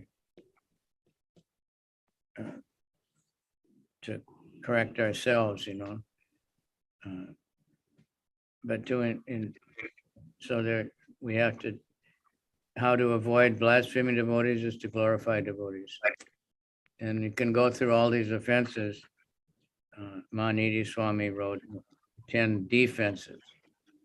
Do the opposite thing. Whatever the offense is, practice doing the opposite thing. If you're always glorifying the Vedic literature, then you're not going to claim it. So distribute books, preach. That keeps you above the whole thing. And worship Lord Chaitanya and Nityananda, they don't take offense.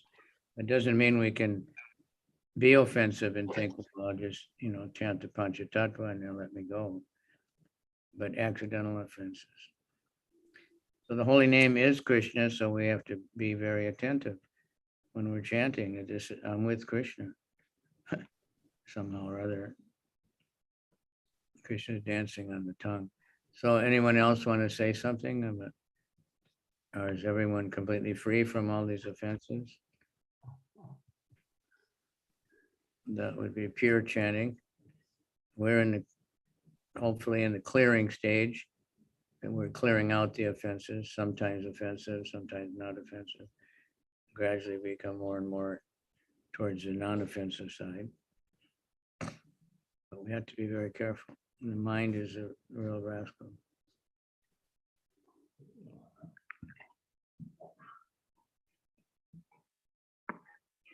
Okay, next. Who wants to speak? I think this purport's really important. There's so much even before it starts talking about the offenses, because it's just talking about the need for chanting. The holy name is not the Lord.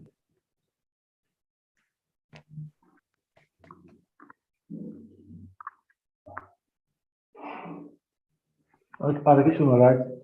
Yeah. I'm just reflecting.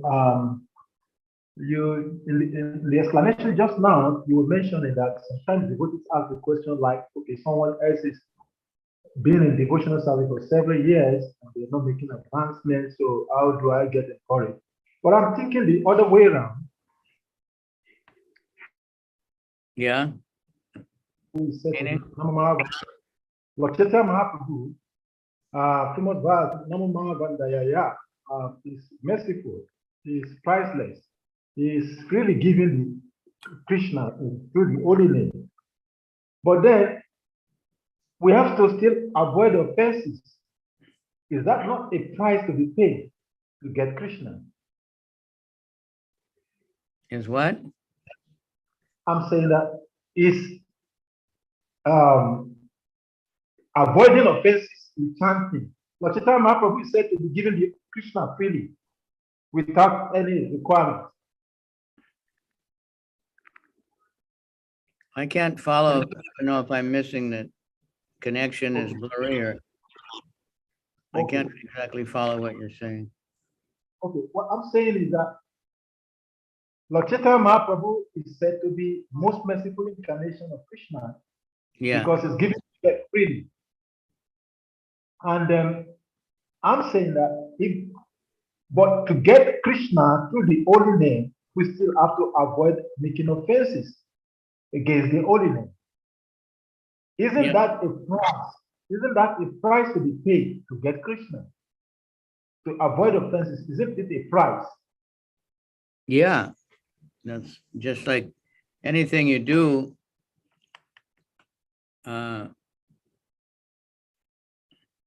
I give a comparison. It's just like if you want to drive a car, I don't know how if you have driver's licenses in your country, but in most countries, before you can take the test to drive, you have to take another test, that shows that you know the rules.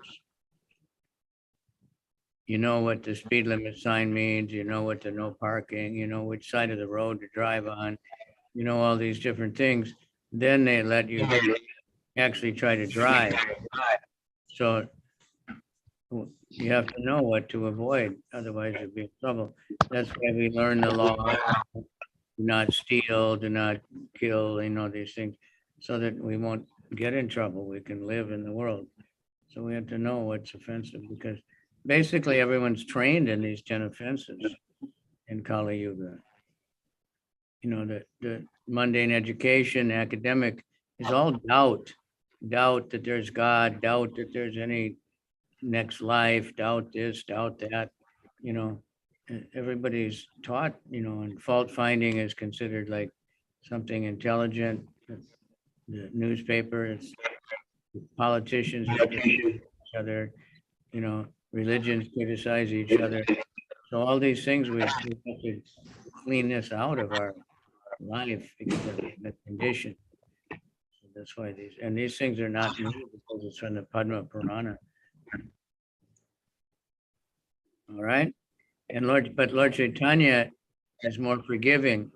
So if we worship Lord Chaitanya, he will help us to give up the offenses, become purified. Because he doesn't take offense, we don't get such a heavy reaction. That's why we start out to worship Gaur Nitai or Lord Chaitanya, move up to Radha and Krishna.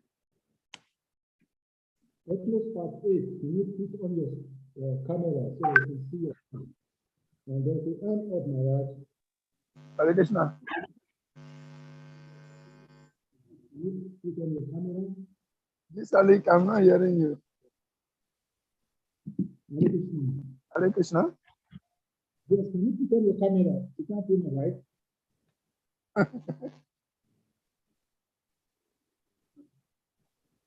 Okay, thank you.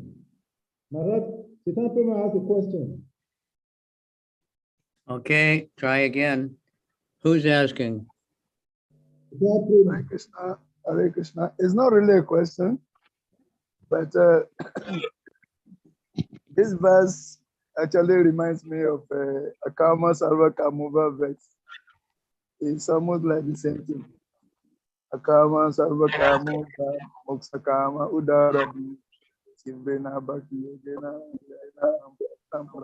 It's a similar verse that in whatever situation one finds himself, whether he's a liberated person, whether he's desirous of material desires, whether he's desirous of, is free from all material desires, whether he's self-satisfied by dint of transcendental knowledge, the constant chanting of the holy name of the Lord is the only fearless and doubtless way of success for all. So it's a very beautiful verse that I think every devotee should memorize. It's a very beautiful verse. To remind himself constantly that the chanting of the holy name of the Lord is an art. It should be done after the ways, of the great and liberated authorities. You see, how did the great authorities chant the holy name? That is what we constantly meditate on. Then, if we have that focus, automatically, since we want success, we will just follow through and we will not see anything else.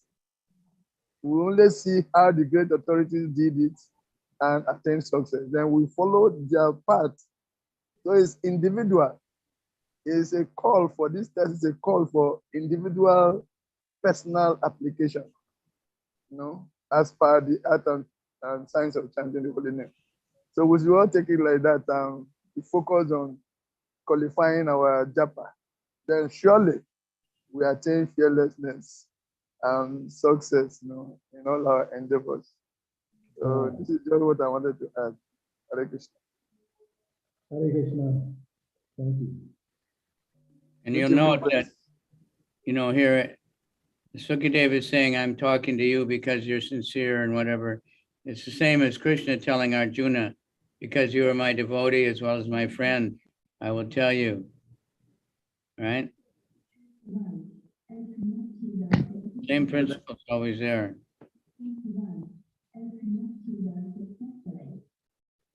Because if we're not submissive, even its sound is right there, we won't hear it. It'll just, we won't hear it, in meaning that it won't register into our consciousness. We have to have faith in what we're hearing, and we have to be wanting to learn. And when we're chanting, we have to be crying out to Krishna. This is a very advanced idea, in the beginning it sounds like, yeah, but the more I think about it, I know, I don't know how to cry for Krishna. You have to be like a baby that all he knows is his mother, and he's crying and screaming, whatever, to get the mother. All right? So, in other words, devotees do not want anything on their personal account. If Krishna desires, they can accept all sorts of material facilities. If Lord does not desire, devotees can leave aside all, even up to the salvation.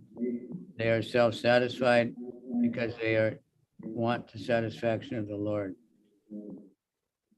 So think, analyze yourself, analyze ourselves, because often we think, well, I can preach when you give me facility.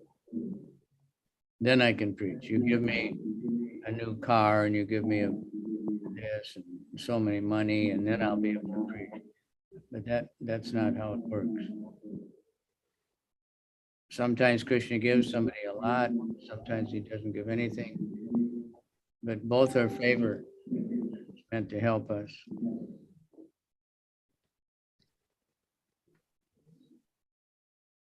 All right, let's see how far we can get. We're going to number 12.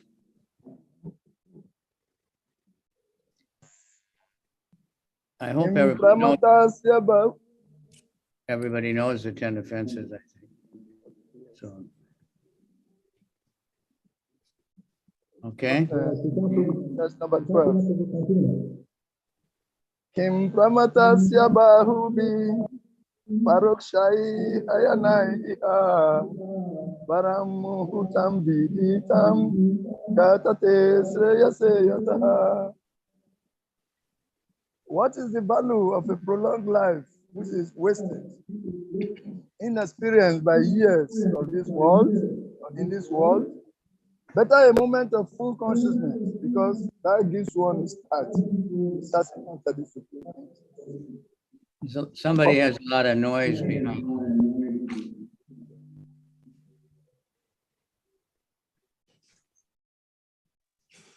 Now there's many prophecies, anti-aging, live long. They're going to come up with the medicine or the formula or the diet where you can live long, but they don't give any information how to live. So it really has no value. All right, purport. Purport. Sri Sukadev Goswami instructed Maharaj Parishit about the importance of the chanting of the holy name of the Lord by every progressive gentleman. In order to encourage the king, who had only 7 remaining days of life, Srila Sukadeva Goswami asserted that there is no use in living hundreds of years without any knowledge of the problems of life. Better to live for a moment with full consciousness of the supreme interest to be fulfilled. The supreme interest of life is eternal, with full knowledge and bliss. Those who are bewildered by the external features of the material world and are engaged in the animal propensities of the eat, drink, and be merry type of life are simply wasting their lives by the unseen passing away of valuable years. We should know in perfect consciousness that human life is bestowed upon the conditioned soul to achieve spiritual success. And the easiest possible procedure to attain this end is to chant the holy name of the Lord.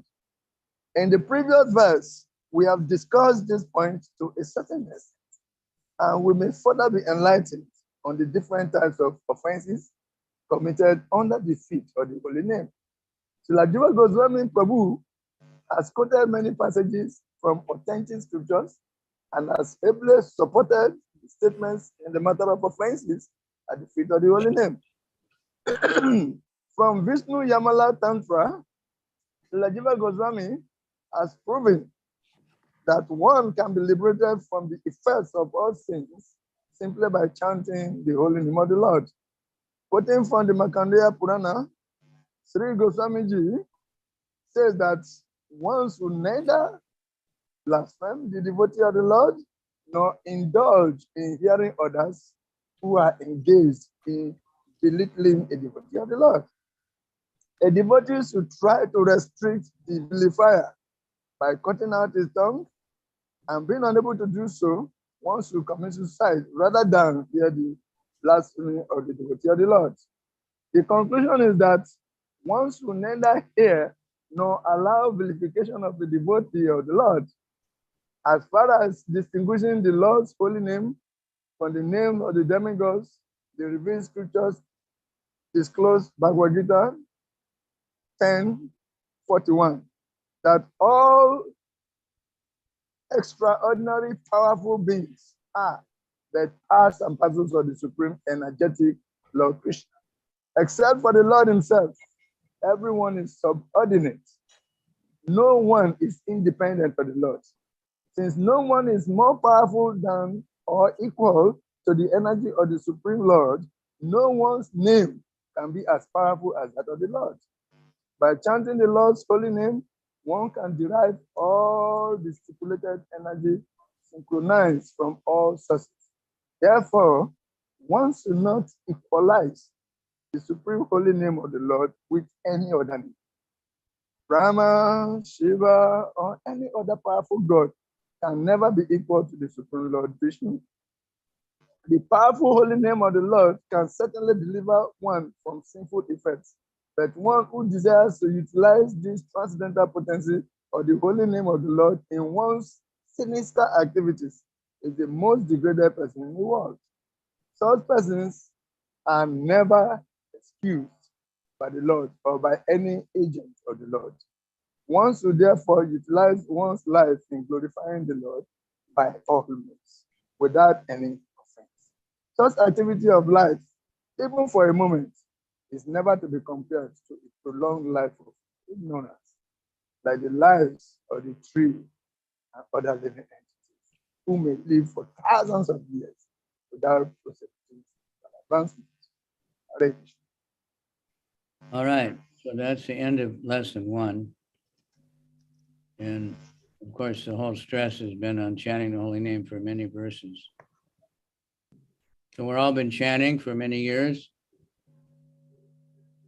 but it's a never, that's a beginning, middle, and end of everything. The holy name is Krishna. But we see a lot of stress on this. We shouldn't vilify devotees. Sometimes, of course, we had a devotee as a thief or doing something really bad. We have to correct him, but we shouldn't just talk bad about devotees. This is the tendency of Kali Yuga, is to, in order to upgrade my own position, I think I talk bad about someone else to show that I'm better. But that actually shows you're inferior. So thank you very much. I have to go now and the time is up, and we'll see you tomorrow morning. Thank you very much, Maharaj. Thank you all very much, and invite others to come, and a few others We to are sign quite up. ready to unmute now and let us all listen to Hare Krishna and Mantra. Hare Krishna, Hare Krishna, Hare Hare Krishna, Hare Krishna Rama, Krishna, Hare Hare. Hare Hare Rama, Rama, Krishna Hare Krishna, Rama, Hare Hare, Ram Rama Hare Rama, Ram, Rama, Hare Hare Hare Hare. Hare. Jai. That Ram, that's the way Chapatitana Pavani Vaishnavi View, the Moda Maha. Thank you very much for being here. So we'll see tomorrow at 1 Let's p.m. Kavicandra Maharaj ki jai. Jai. Without payment, Yes, I Babu. think we should put in notification on our platform. The attendance is very good. Now that is the only thing this unit. And then it breaks my heart that he's not complaining because the devotee the way to say it's just what we have to do. But it's not good. It's not because the senior-most person that is in our life, in spiritual life now is Maharaj. I don't see anyone superior to him in our present representative of our here. And he's taking his time to come and teach us. I expect the full participation of all of the students who are on this course. But most of the time, I'm happy you are here today. We just four, five students coming. And it doesn't make sense. Babu, this is terrible. It's terrible because I really don't know what to do. I talk to these, I call them individually. I try to talk to them. Every time they are giving excuses. Those in worry, they are giving excuses of network.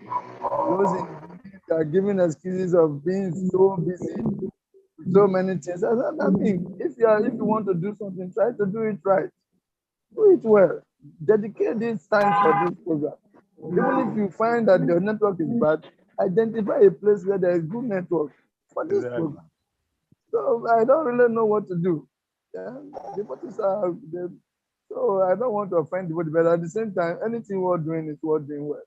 I've been talking and talking and talking and talking and talking.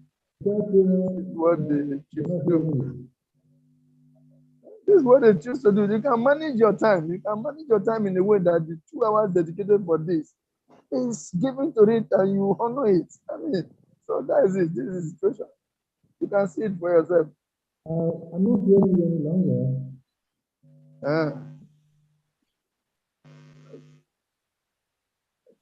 That is it. I will still talk to them individually. I will still talk to them individually. I'm not hearing yourself from here. Okay, Maybe it's the network. from your end, yes, from your there, the network. From my end, eh? No, from the Salaka's place. Salika's end. I Yes. guess you are hearing me. Yes. Madhuvan Prabhu, are you hearing me? So this is it. Let us try. Those who are consistent, they should maintain. And they should help us to be talking to those who are inconsistent. Exactly. So that eventually we arrive. Because anything we're doing is worth doing well. The attendance is more important than anything else. So we are being, I don't know. When we are already very few and you choose not to attend class, what do you expect us to do? How do you want us to talk to you to understand? How do you want it? So this is what is going on. So help me talk to Wari and Bini, call Wari and Bini and personally talk to them on behalf of the whole group. In Nigeria, these are the two people who are inconsistent. Then here, we talk to those who are inconsistent. I mean, we know them. So we see what to do on both ends to see that we don't disappoint people like that. We are exposing ourselves. This is the Guru Dev in charge of this place, giving this by water class, and you are choosing to do it, yet you don't attend class. You want to give excuse that you are too busy. You are too busy. What is that business? What is the other business? Instead, you should learn how to delegate responsibilities. You should learn how to delegate responsibilities so that for that 2 hours, you're not going to be there and you will not be there. Assuming you leave your body, you think the program will not continue?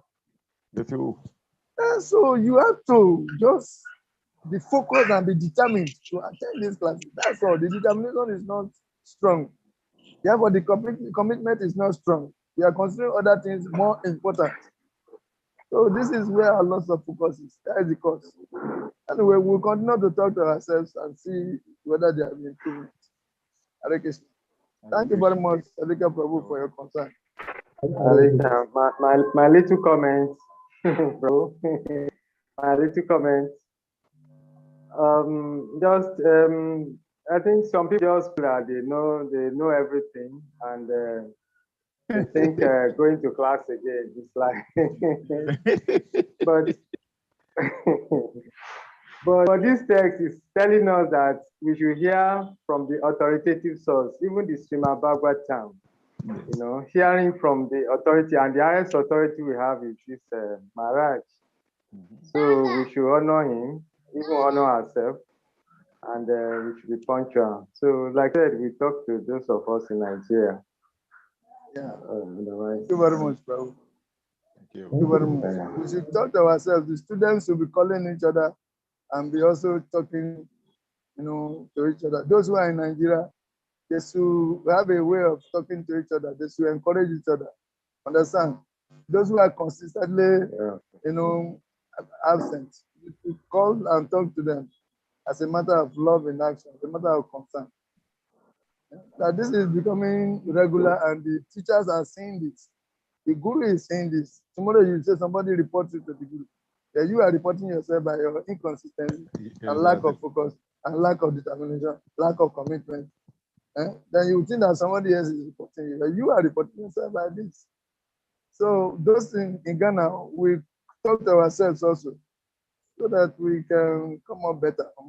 Hare Krishna. Maharaj is giving class and we cannot attend. Is it when Chaitanya Brahma is giving class that you attend?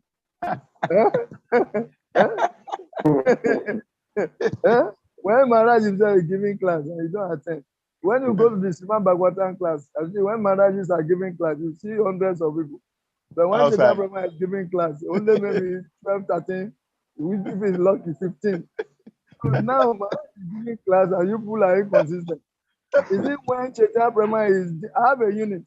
I'm just imagining what the attendance will be when the time comes. The Catman Italy has a unit. Is it when the Catman is teaching that ego will come up? Say, who is this? I know more than him. This, that. He will not attend. Just write the exam for formality, then I will pass it. Anyway, having said this, those who have not written their exam, because there are some people who have not received their exams for Unit 3 and Unit 4.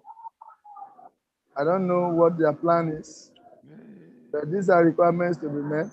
So you should try to see me and let us see what to do, because if you continue to pile over things, carry over things from previous to the present, very soon they become too much that you won't be able to free yourself. So please, let us take this matter very seriously, individually.